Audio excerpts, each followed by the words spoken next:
game changer. It's a game changer for sure. We're excited to have it here finally. It's been a long time coming. It's something that Porsche has been developing for many years. This is a car that Porsche put a lot of work into producing to make sure that the number one thing is that the driver's always feeling like he's driving a pure Porsche with sports car DNA. Okay, so 800 volts. What's 680 horsepower. 680 I mean, horsepower. that translates to, hold on. Just hold on. Wow! I think I flashed the camera. Even my dress got excited.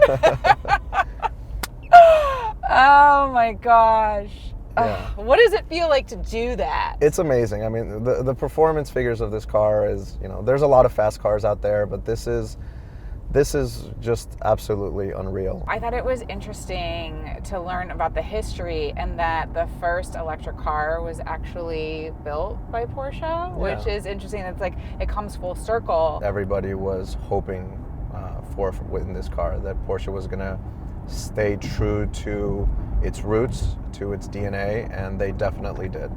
What this car is capable of and the emotion that you feel when you're behind the wheel is the same that you get in our combustion engine vehicles. The range is something that has been spoken about a lot in the media over the past couple weeks since the car's been out, since it's been on the ground, and all of the publications out there, even though the EPA gave it a range of just a hair under 200 miles, all the publications, all the magazines are getting in the 260 to 270 range.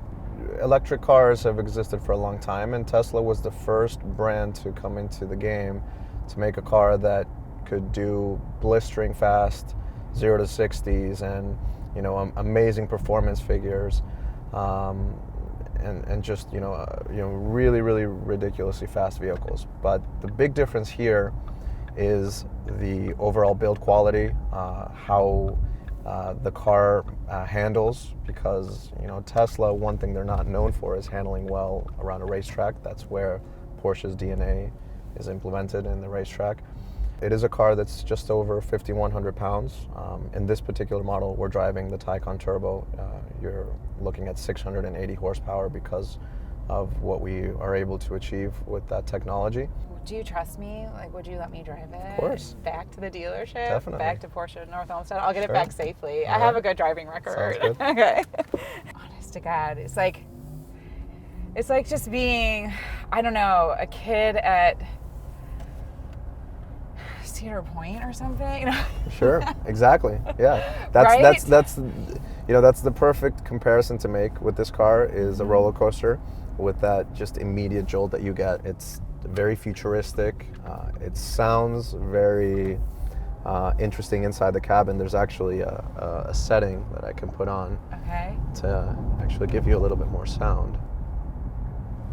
See that?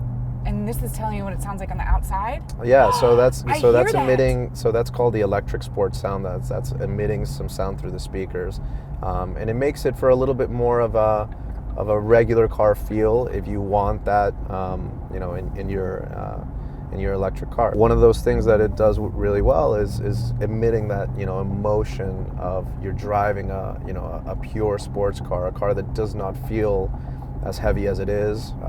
It's actually one of the coolest things about this car is it has the lowest drag coefficient of any Porsche ever produced. So I can tell. Yeah. I've driven a lot of Porsches because of driving Cleveland. This is really comfortable and easy to drive. I mean, Yeah. I don't feel like this is a heavy car.